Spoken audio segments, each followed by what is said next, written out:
on tour to promote her book, What Happened. Clinton accused Donald Trump, among many others, of playing the race card during his inauguration. Watch this. So there I was on the platform, you know, feeling like an out-of-body experience. And then his speech, which was a cry from the white nationalist gut. This American carnage stops. What an opportunity to say, okay, I'm proud of my supporters, but I'm the president of all Americans. That's not what we heard at all. Michael Starr Hopkins is a Democratic strategist. He joins us tonight. You know, I was sitting as I watched this, I remember thinking at the time, pretty good of her to come to the inauguration. Yeah. Didn't have to. I thought it was kind of magnanimous. To say this, though, diminishes her, it divides the country, and it's factually insane. You listened to the inaugural. Where was the white supremacist part? I mean, Donald Trump is harkened back to the Nixon strategy. He's used the Lee Atwater playbook pretty much since he walked down that golden escalator. What does that mean? I mean, it's very specific. Let's be precise. She said the speech was a white nationalist speech. Yeah. I listened to the speech. He talked all about how we need to rebuild our inner cities, which are not primarily white, as you know. How is that a white nationalist speech? Because we know what Donald Trump was actually hearkening to was that urban cities are nothing but forgotten places where African Americans are nothing but criminals. It's why when he made the comments coming down the elevator, or escalator rather, at Trump Tower, he talked about Mexicans were rapists. Hold on. Mexican immigrants and Americans who live in inner cities are two different groups. He's saying, I mean, I watched the speech. Whatever you think of what he's done or whatever, he was saying, look, these places have been ignored. They're run entirely by Democrats, as you know, as vote farms. Which Republicans have made sure to ensure that Democrats couldn't vote. They're run by Democrats. They're super depressing. They're horrible. And here's Trump is saying, like, let's fix these places. And that's white nationalism? Well, kind of a weird version of white nationalism. Let's not pretend that Donald Trump really wants to fix the problems that ail Chicago. Why would he say it? Because he's hearkening back to the Klan wants to hear him talk about how we need to send more money to Detroit? No, because I mean, like, it doesn't make any sense. Because think about it, Chicago. He often uses Chicago as his fallback to why urban areas have been forgotten, why black people should vote for him. As he said in his own words, vote for me. What else do you have to risk? Let's just apply logic here, just really quick. I know it never happens in Washington. But if you were really a racist, if you were a white nationalist who wanted to hurt non-white people, you'd be pretty psyched about what's going on in Chicago. No. I mean, yeah, you would be, because what you're seeing is African Americans shooting each other. So why would you be worried about that if you were a racist? But see, that's the narrative that certain media companies have used. The actual rate of people killing each other, black people are killing black people because we all live in the same neighborhood. White people are killing other people. No, but I'm not even making that point. I'm not making that point. I'm just saying, if you were a racist, you would not be concerned about what's happening on the south side of Chicago. You wouldn't be concerned about Detroit. I guess you'd be applauding it. And he's doing the opposite. But I'm merely saying, like, there's no evidence.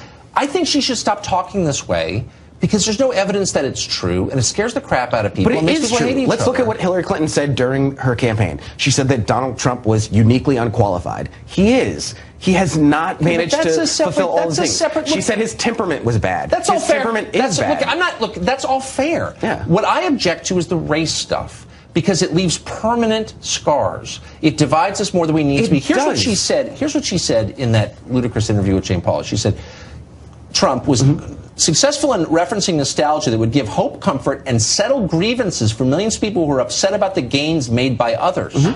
Let's look specifically at what you're saying is millions of white people, Pauley said. Millions of white people, yeah, Clinton replied. Now imagine if Mitt Romney had said in a post-election interview, you know, I lost because of millions of resentful black people. Yeah, if he said, he did. After he lost the election, he came out and said, the reason I lost is because Obama was willing to give to takers and I wasn't. If he had said, millions of resentful black people voted for me because they don't like whites, I would have said, Mitt Romney, that's a disgusting thing to say. I never would have stood by while he said something like that. That's an awful thing to say. I can't believe she said that. I mean, blaming people by their race? Like, what is this anyway? Are you allowed to do that now? Hillary Clinton was not blaming people by their race specifically. She says it right here. Hold on, millions of white people. Let's look specifically. Yeah. Making America Great Again. Where did that come from? From Nixon. Literally, the campaign slogan of Donald Trump was the campaign slogan that Richard Nixon used to divide people by races. It's a pretty obvious one. I mean, let's take our country back. Where did that come from? The country's in decline.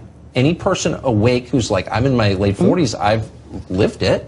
Everyone knows that. It's not racist to note that. It's also not racist to note that rich people, all of whom are liberal, by the way, have a disproportionate. The Mercers aren't Democrats. There are some rich conservatives, but in general, the richer you are, the more liberal you are. Look at the exit polling. I hang out with a lot of rich Republicans. There are some, but I'm just saying overall. Okay. They have a disproportionate amount of power. Never before in American life has power been concentrated in fewer hands than it is now. I agree with you. So Trump ran against all that. There's nothing with race at all. And all of a sudden he's a white nationalist? Like, what you're missing is what's actually happening in America. I agree with you. Democrats need a more economic message. You think? And I think that that's something that Democrats are going to be better with doing. Millions of white people. By the way, I don't think you should be allowed to dismiss people on the basis of their race. Like, we should just say that's a rule. Millions of white people. I think we should stop right there. If I was doing the interview, I'd say, whoa, wait a second. But what did you just say? Hillary Clinton didn't dismiss people by their race. Yes, she did. She did. That's not. This is the transcript of the interview. Yeah, but you're giving a portion, half of a sentence of what she said. I read the entire paragraph. What she's saying is people were upset about gains made by others. Resentment. They didn't like seeing people who don't look like them succeed, so they voted for Donald Trump. So you don't think that Donald Trump exploited white people's fears after Obama? I guess what I'm against is making generalization. I mean, I think Obama really hurt, this is my own view, really hurt America in a lot of ways that you sort of weren't allowed to say because they were constantly saying, oh, if you don't like Obama, you don't like Obamacare, you're a racist. So people were like, oh, okay, I won't say anything. But he really did kind of hurt America. He divided it. And this was in part a reaction against that, but it doesn't mean they're racist. I agree with you. I think there's a conversation America needs to have about how we move forward. But I think Donald Trump has done something which is really dangerous, and that he's played on the fears and insecurities of white America to push an agenda which he doesn't even support. Donald Trump's not a Democrat. He's not a Republican. But why did he get more Hispanic votes and more African-American votes than Mitt Romney did? I mean, Mitt Romney, after the 47% tape and after Sandy, he had his own issues to deal with. No, but I'm just saying Trump got more. Donald Trump he got more. I mean, it's kind of weird. But he lost by a smaller margin than Mitt Romney did. So let's not pretend like he was this amazing presidential candidate. No, I'm just saying, as a demographic breakdown, it's kind of interesting that this white nationalist got more black votes than Mitt Romney did. But whatever. We'll see how that works out come 2020. Mr. Hopkins, thank you for joining us. It's always good to see you, man.